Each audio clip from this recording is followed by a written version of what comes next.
કર્મનો સિદ્ધાંત સમજવો છે અને મોત નજીક આવીને પણ દૂર જતું રહે અને ઘણીવાર મોત દૂર હોય ને નજીક આવી જાય.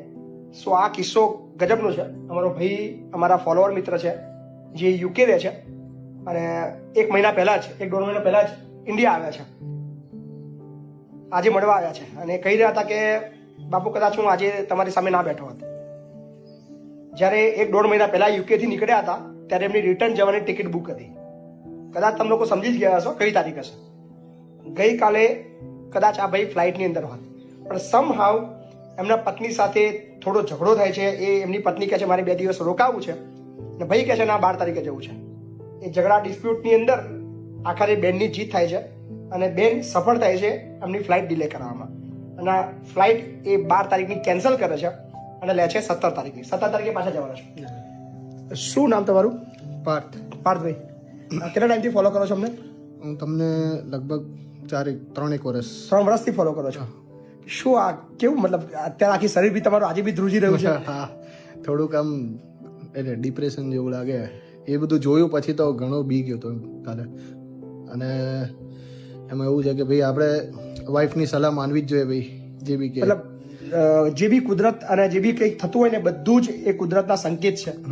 એ વાત તો 100%. તો મતલબ હજી મને બી ધ્રુજારી આવી રહી છે. સારું, આ ગજબ વસ્તુ છે આ કે ગઈકાલે તમે કદાચ એ ફ્લાઇટની અંદર હોત અને તમે ચેન્જ કરી ટિકિટ અને 17 કરી અને જે બુકિંગ તમે 1.5 મહિના પહેલા કરી હતી. હા, યસ. એવું કે બી નહીં કે તાજી કરી હતી. શું કહેશો કર્મના સિદ્ધાંત? કંઈક સારું કર્યું હશે ભાઈ.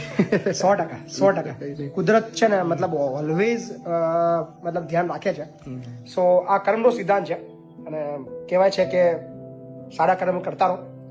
સો આજે મતલબ ભાઈ અમારા મિત્ર છે, ચહેરો છુપાઈ રહ્યા છે પણ આ ભાઈ કહી રહ્યા હતા કે ભાઈ મારા ભાઈ પછી ત્યાં જવું છે ઘણા ટાઈમથી પણ કદાચ 12 તારીખે નીકળી ગયા તો તમે મને મળવા નતા આવવાના. એટલે આજે નક્કી કર્યું કે ભાઈ જવું છે, મળવું છે.